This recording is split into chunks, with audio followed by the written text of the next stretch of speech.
If somebody has a big dream they want to achieve, but they're feeling lost, stuck, and unmotivated, what's the blueprint to get them from going from the couch to achieving that dream? Okay, so I love that you called it a blueprint because there is no one thing. It's going to be a sequence of things. The first thing is what I call the only belief that matters. So you have to embrace the following statement.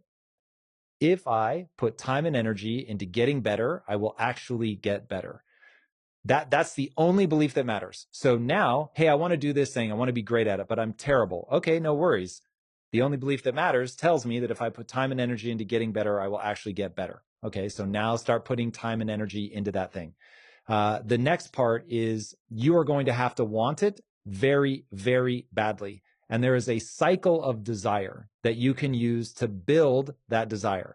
Now, the reality is that most people that want to achieve something, they don't ever achieve it because they lack clarity.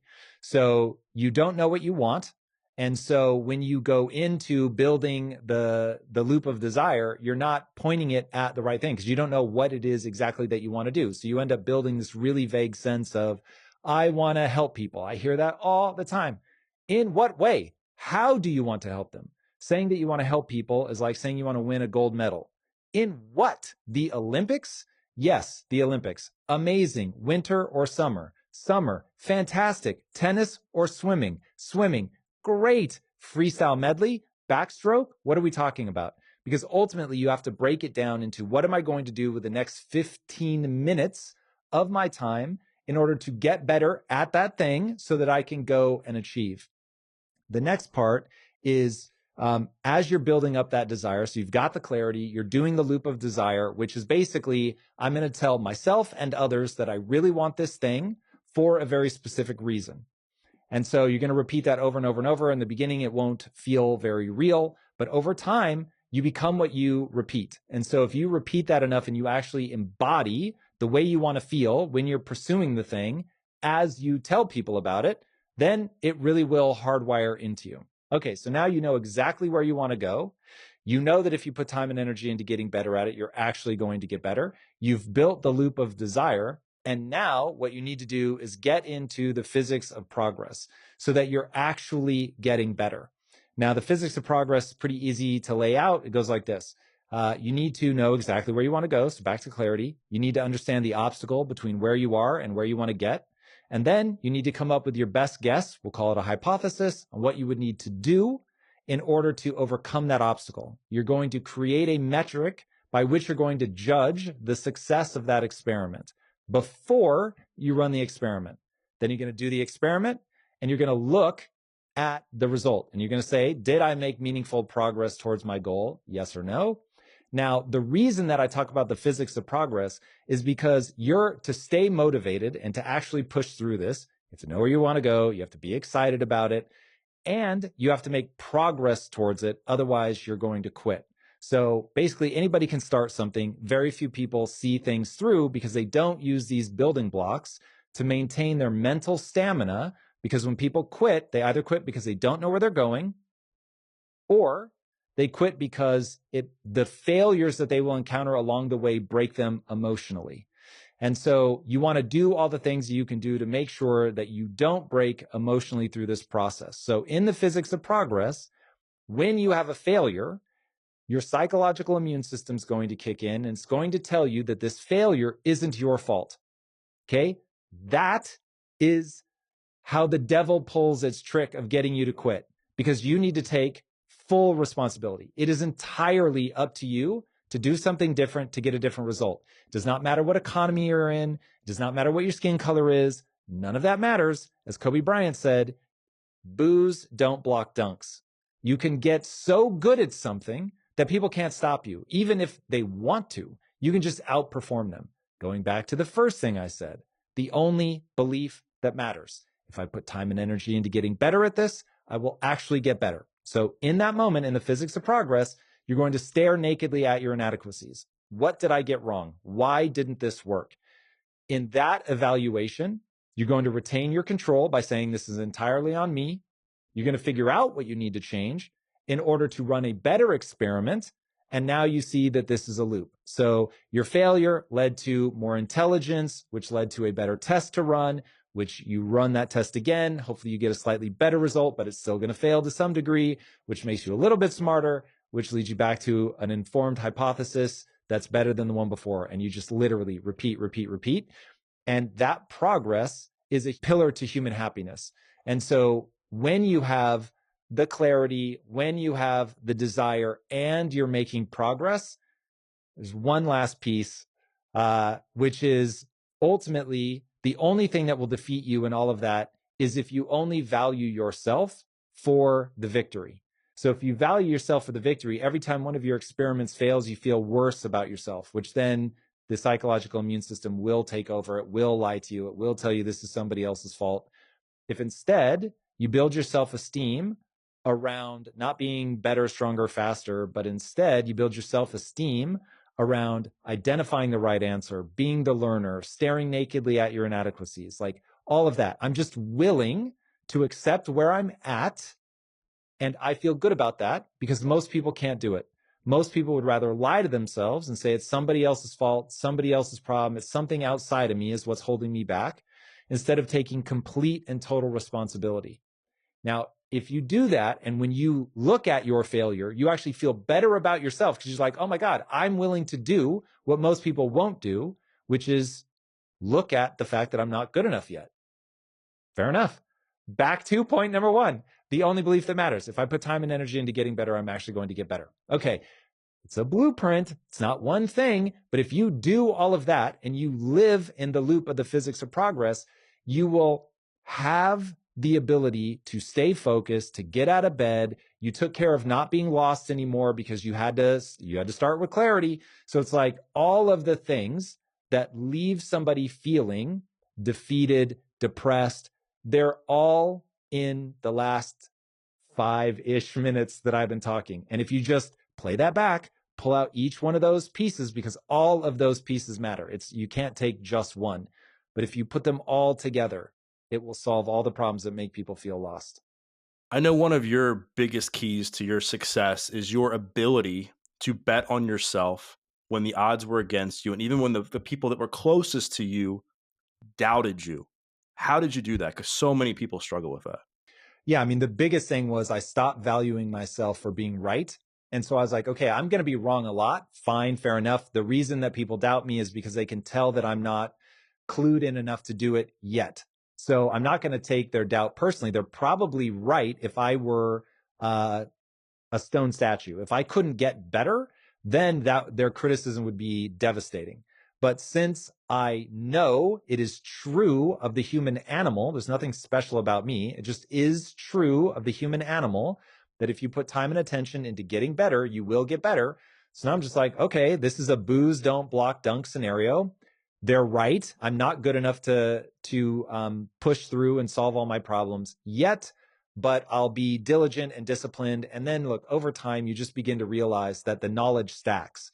And so if you've got a young audience, I will just tell you right now, all of these things stack. And so day after day, month after month, year after year, if you're running the physics of progress, you're getting a little bit smarter, a little bit better every time. And all of a sudden, 3 years from now, you're going to look back and be like, whoa, my skill set is so much farther along that this is incredible. And that really was the beginning of my journey. I had to accept that I was just an average person, but that average people are designed to get better.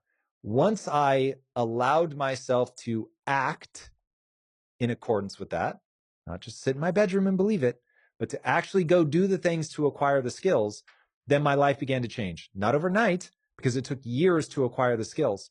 But once you realize that, you realize your entire life is a spiritual pursuit. What was the most valuable skill that you've learned that's led to becoming who you are now? How to think from first principles. What do you mean by that? If you're thinking from analogy, or you are caught up in responding to your emotional state, which is 99.9999999% of the world, which is why you can listen to debates and it's just people talking past each other. If you're in a debate, if you're trying to make a business decision, if you're trying to decide what to do next with your life, you need to ask yourself, what are the base assumptions and values that my entire worldview is predicated on. You need to wildly distrust your emotions, not try to eliminate them because they will ultimately be necessary, but you're not going to just go, I feel mad, angry, sad, glad, whatever, and therefore I'm going to act on that. It's no, what is the essence of this moment? What am I actually trying to think through? What are my base assumptions about the situation? And then what are the values that I have that I steer my life by? And when you put all that together, what's the right choice in this situation? When it comes to failure, I think so many people they let that just completely stop them and trap them. And you talked a little bit about how people can get better at that. But talk more in depth about how people can have a better relationship with failure so that when they're chasing their dream and they're trying to make a transformation, it doesn't stop them from moving forward. Okay, so let's talk from first principles. First principles, we need to identify the essence of the thing. So I'm trying to do something, I've just failed at it, and now I feel badly about myself. And when I feel badly about myself, the essence of that moment, this is thinking from first principles, is that there is a region of the brain that kicks in. It's called the psychological immune system, and it's going to protect me from feeling so badly about myself that I commit suicide. That's effectively its evolutionary job. Okay, now I know. Now, anybody that can hear my voice right now can never say that they don't know. You're now armed with that piece of information. So when you are thinking from first principles in that moment, you go, failure happens. It makes me feel badly about myself because I judge myself based on my results, whether I win, what I accomplish, instead of being the learner. So cool. I have an emotional reaction. I feel badly about that. Then all these ideas start popping in my head about why this actually isn't my fault. My boss is a jerk. The economy is terrible. The algorithm's working against me, whatever. And so now you go, oh, wait a second. That's the psychological immune system. That's the essence of how my mind works. What am I trying to accomplish? Okay. First principles thinking. What's the goal? Where am I trying to get to? Okay. Now, once you know where you're trying to get to, you simply ask, what actions are most likely to yield the outcome that I desire? Not what ought to happen, what will happen. Cool. Now we're going to end up back in the physics of progress because you're not going to be able to guess bang on every time. But ultimately, all you're trying to do is figure out from first principles, if I do X, what result will I get? And then you hopefully will put a rule in your life that says, I only do and believe that which moves me towards my goals. Now, the reason I say and only believe is I don't think humans are good at identifying truth. What is truth? Truth is the thing with the highest degree of predictive powers. Okay, so I'm not good at believing the thing that will actually predict my outcomes. Okay, so I'm going to get there through a trial and error process, and I'm going to hold on to the things that I do that yield an outcome every time that I do it. All right, so if I'm thinking from first principles about failure, what am I trying to accomplish?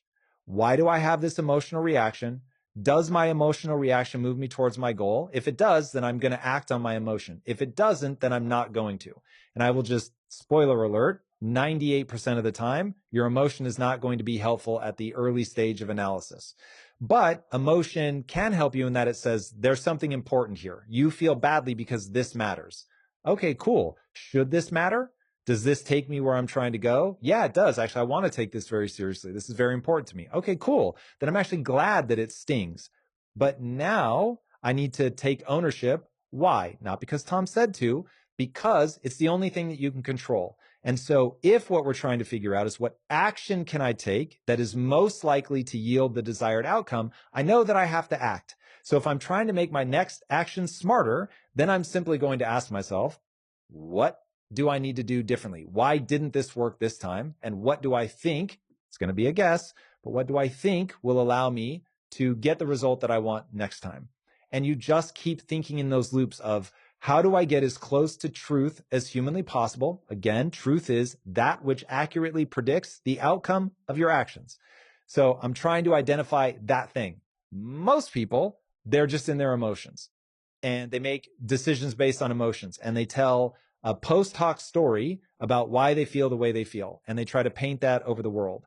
And so we see this now with movements in culture about, oh, the economy's terrible, and I'm an elder millennial, and I was just born at the wrong time, and so this all sucks. We're in a recession, so I can never do anything. That literally makes no sense.